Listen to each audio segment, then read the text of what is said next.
Наурыз айының 11 күні Шығыс Қазақстан облысы Аягөз ауданының орталығы Аягөз қаласын кесіп өтіп жатқан өзеннің су арнасынан тасып, алапат екпінмен көше бойындағы біраз үйлерді қора-жайымен қоса ағызып кетіп, тұрғындарға біраз ауыртпалық әкелген еді. Тура түс мезгілінде орын алған айтып келмейтін апатта алаңсыз отырған тұрғындар табиғаттың тосын мінезінен біраз әбігерге түскенін ақпараттық құралдар мен әлеуметтік желі арқылы барша қазақ елі естіп білді.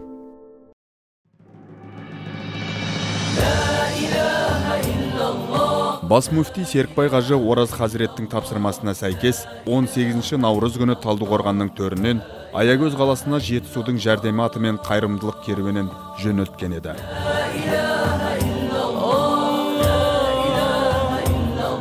Бүгін таңнан бері Қазақстан мұсылмандар діни басқармасының Талдықорған өңірі бойынша өкіл имамы Ардақ Қажы Нүсіпханұлы бастаған бір топ делегация екі үлкен жүк көлігімен жеткізілген 17 тонна азық түлік пен киім-кешек және қаржылай 3 миллион теңге Аягөз қалалық мешітіне жеткізілді.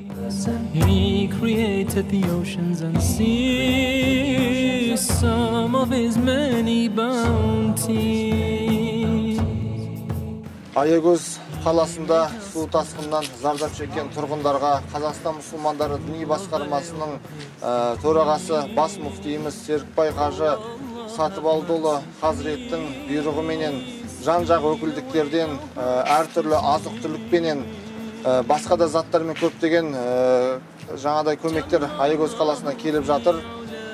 Сол бас мүфтидің бұйрығыменен қайырымдылық керуені атты акциясы ұйымдастырылуда. Бүгін осындай акциямен Аягөз жеріне Жетісудан үлкен мінекей екі көлік болып көмек келіп отыр.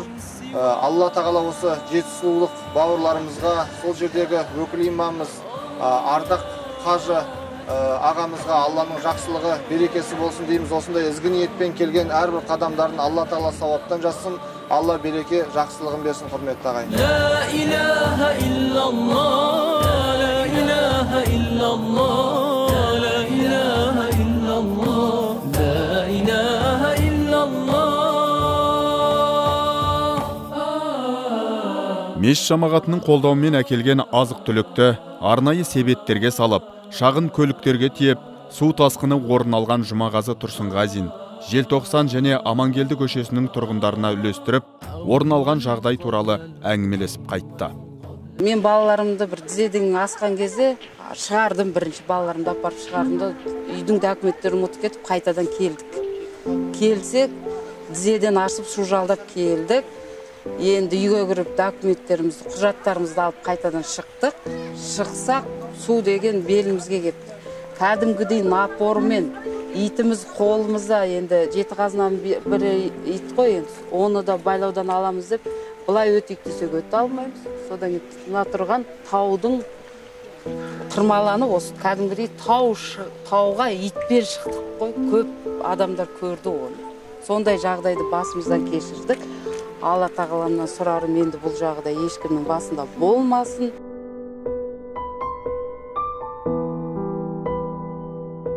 Үйлері құлаған және апаттық жағдайда тұрған тұрғындар Талдықорғаннан арнайы келген Жетісу жәрдемі керуеніне алғыстарын жаудырды.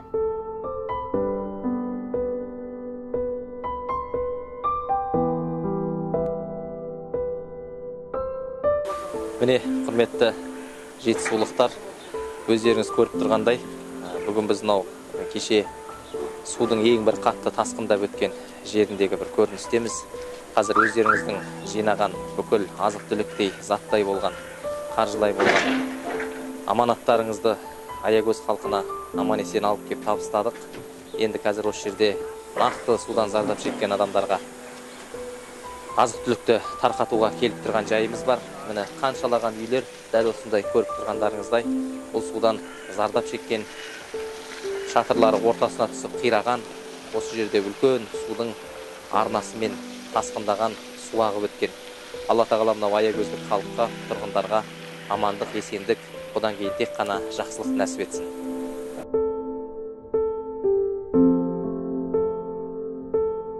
Қиналғанда қасынан табылып, сүрінгенді демеп, жылағанды жұбату қанында бар қазақ елінің тағы бір жомарт жүрек жандарына ризашылықтарын білдірді.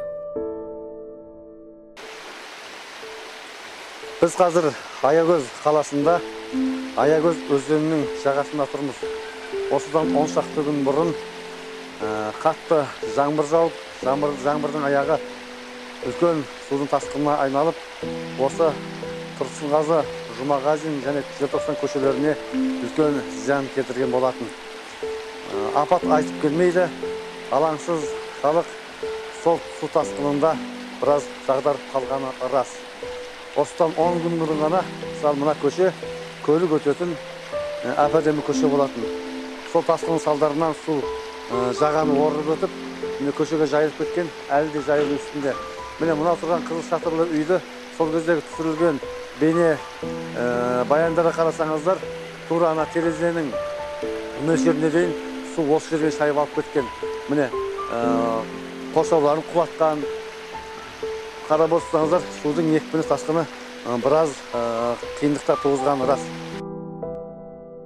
Талдықорғандықтар Аягөз халқына Жетісу елінің сәлемін айтып, береке мен бірлігінің бастауы ретінде 200 адамға арнайы дастархан жайып, ақын Жұматай Оспанұлы арнау өлеңін оқыды.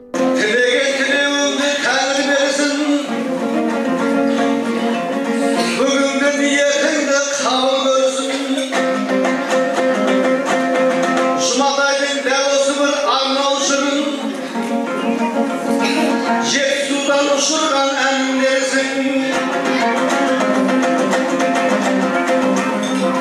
Жетісудың аманатын арқалап келген Бауырларды барлығында барын берсін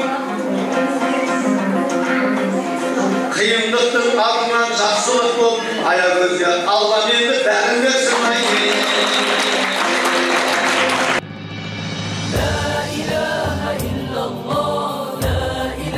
Сонымен қатар, үйі судың астында қалып, бала-шағасын көлкіген судың ішінен арқалап шыққан Дәулет Қиянатұлына ел аманатын арқалай келген Қазақстан мұсылмандары діни басқармасының Алматы қаласы мен Талдықорған өңірінің өкілдігі баспана кілтін табыс етті. Осындай ізгі амалдармен көмектескен, үлкен жомарттық көрсеткен Талдықорған өңірінің барша халқына, барша мұсылман қауымына, өзіміздің, Аягөзіміздің бүкіл халқының атынан алғысымды білдіремін. He created the oceans and seas, some of his many bounties.